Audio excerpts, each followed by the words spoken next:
आता या व्हिडिओचं संभाषण तुम्ही व्हिडिओच्या शेवटी ऐकू शकता। काही महिला सभेतून घरी जाताना दिसतात। या महिलांना एक व्यक्ती येऊन पैसे मिळाले का अशी विचारणा करतो। महिलांनी हो म्हटल्यानंतर तुम्ही कमी पैसे मिळाल्याचे सांगून सदर व्यक्ती या महिलांकडून सर्व माहिती काढून घेत असल्याचे दिसत आहे। आता सभेसाठी लोक आणणे हे सुद्धा आव्हानाचेच काम आहे। अशातच अमरावतीच्या भाजपच्या उमेदवार नवनीत राणा यांच्या प्रचारार्थ दिनांक 24 एप्रिल रोजी झालेल्या सभेत पैसे देऊन लोकांना आणले गेले होते। याच घटनेचा व्हिडिओ सध्या सोशल मीडियावरती प्रचंड प्रमाणात व्हायरल झालेला आहे। गरीब माणसांच्या पैशातून हे कसं कमिशन खातात या व्हिडिओमधून तुम्हाला पाहायला मिळेल।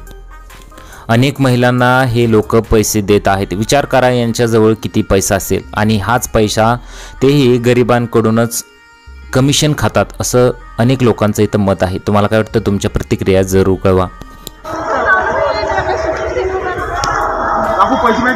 पैसे भेटले की काय रोजान भेटले? 1 मिनिट थांब ना। 300 नाही भेटले की 400 नाही भेटले? नवनीत राणा सभेला आलते ना तुम्ही?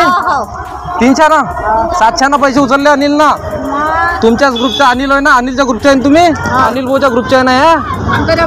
हा मग बसतो खाकी बाकी हो द्या। पैसे किती आहे? अरे यार 700 ना पैसे उचलले ना त्यांना। अनिल भाऊ ना साबळे